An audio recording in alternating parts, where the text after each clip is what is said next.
All right, hello everybody, Frankie here, and I'm going to give you a little bit of a rundown on Hank Mobley's solo on There Will Never Be Another You. And I think the first thing to say about this one is it is not a guitar solo originally, right? So it's a sax solo that I transcribed and put on the guitar. So all of these positions and fingerings are my own choices, and I had a lot of freedom here. If you can come up with something that suits you better, absolutely go for it. So at the very beginning here, we start off in 7th position. Most of this is in 7th and 8th position, but there's a good amount of shifting that we have to watch out for. At the very, very beginning, this very first thing, I plucked all these notes, and I'm realizing it would be a lot easier just to do a hammer-on from that 7 to 10 frets. So I would recommend doing that if you're going to do it this way. We reach back for that leading tone, as is pretty common. This slur right here, it's a little strange because it starts on the and of 2. So we want to hear the accent on the 9th fret because that's on beat 3. If you want to, you could also just play the 8 and then start the slur on the 9, and that kind of gets rid of the problem. It was just a little bit easier for me to slur them all.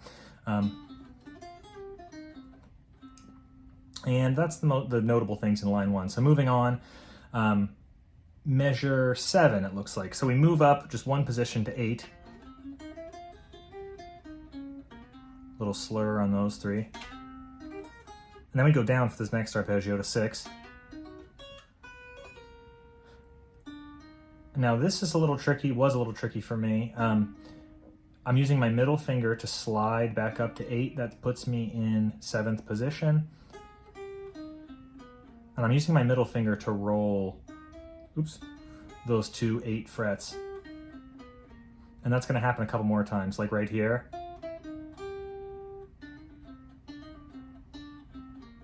Here.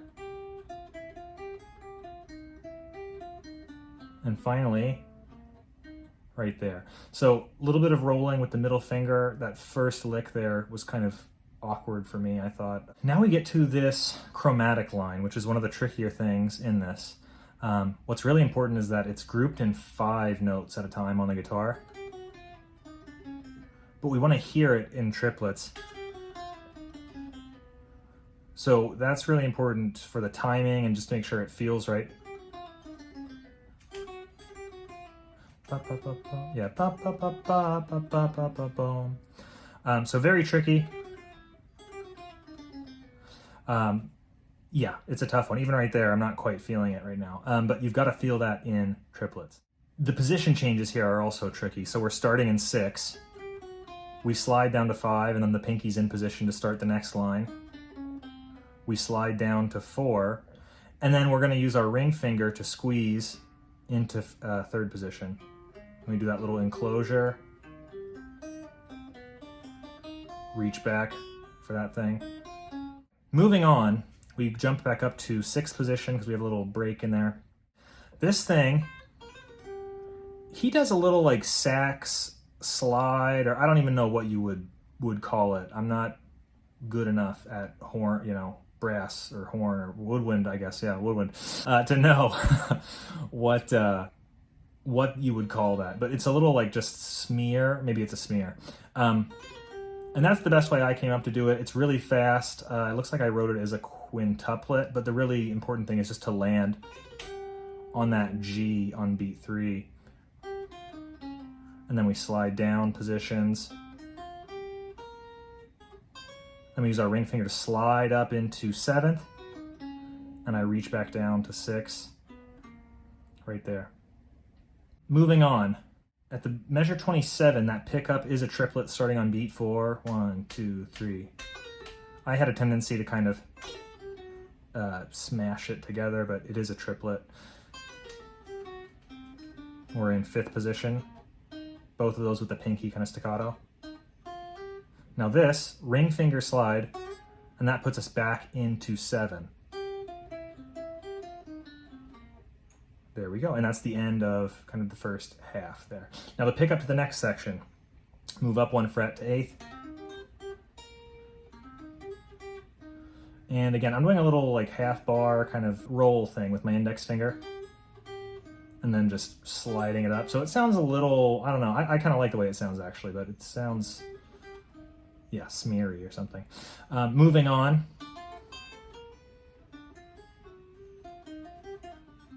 This part is also a little awkward. So there's a sort of weird repetition of the index finger. And I'm just doing what I can on that spot. It's definitely tricky. If you can come up with a better way, absolutely do it. This next thing is a little strange. Oops. So those are just sort of, you just have to get used to that spacing and the jumping there. And then we do a pinky slide. And this gets us sort of into position again. I like that spot because it's all the same pattern. There in 8, there in 7, there in 8 again. And that spot is kind of in 6, kind of in 7. It's a little bit of a mix between, I'm doing some stretching there. And then there's a slide down to that note at the beginning of measure 45. Now this next thing, I was bringing my pinky down just to set myself up, because you got to stretch down to 3rd position there. And then 2. And there was another one where 2, 2nd finger, 4th finger, and then squeeze, 1st finger, pinky finger, and then ring, index, middle. Okay, now we have a similar thing that happened here, similar thing to measures 35 and 36. Nothing too crazy there. We got that same awkward, little tough, little weird. Moving on, we've got this classic.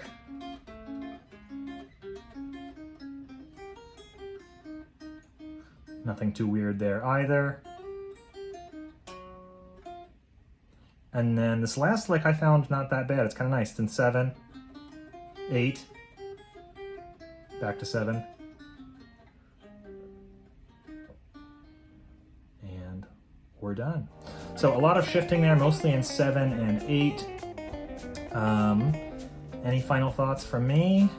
I think that is about it. Hopefully this was helpful to you guys, and I will see you next time.